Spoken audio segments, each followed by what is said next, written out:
नगर के पास बरगद के पेड़ पर एक घोंसला था, जिसमें वर्षों से कौवा और कोवी का एक जोड़ा रहा करता था।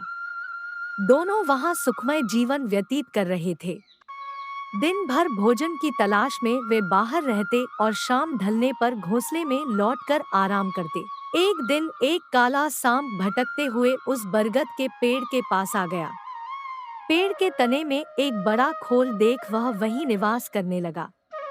कौवा कौवी इस बात से अनजान थे। उनकी दिनचर्या यूं ही चलती रही। मौसम आने पर कौवी ने अंडे दिए। कौवा और कौवी दोनों बड़े प्रसन्न थे और अपने नन्हे बच्चों के अंडों से निकलने की प्रतीक्षा कर रहे थे।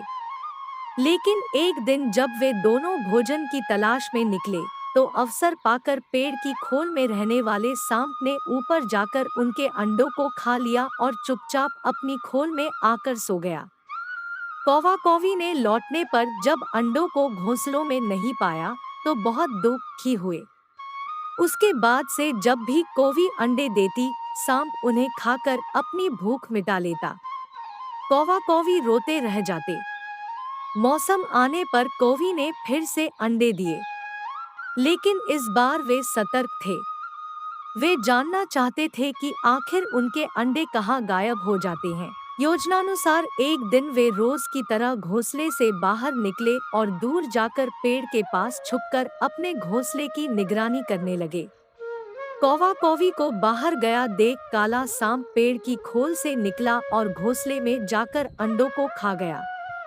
आंखों के सामने अपने बच्चों को मरते देख कौवा कौवी तड़प कर रह गए।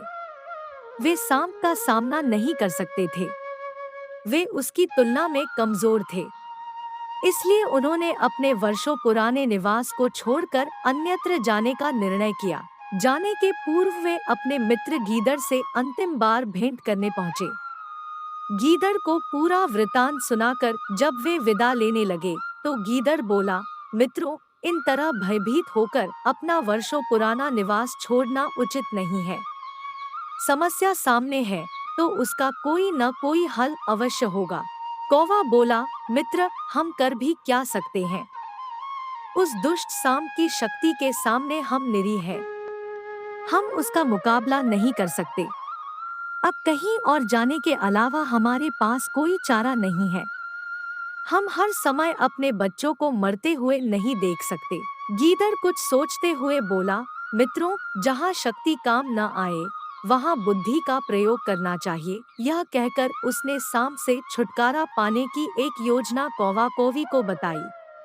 अगले दिन योजनानुसार कौवा कौवी नगर ने सरोवर में पहुँचे, जहाँ राज्य की राजकुमारी अपने सखियों के साथ रोज स्नान करने आया करती थी। उन दिन भी राजकुमारी अपने वस्त्र और आभूषण किनारे रख सरोवर में स्नान कर रही थी। पास ही सैनिक निगरानी कर रहे थे।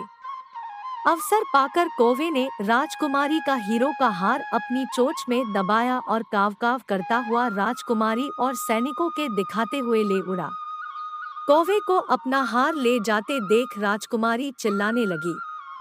सैनिक कौवे के पीछे भागे। वे कौवे के पीछे पीछे बरगद के पेड़ के पास पहुंच गए। कौवा यही तो चाहता था। राजकुमारी का हार पेड़ के खोल में गिराकर वह उड़ गया। सैनिकों ने यह देखा तो हार निकालने पेड़ की खोल के पास पहुंचे। हार निकालने उन्होंने खोल में एक डंडा डाला। उस समय सांप खोल में ही आराम कर रहा था। डंडे के स्पर्श पर वह फन फैलाए बाहर निकला।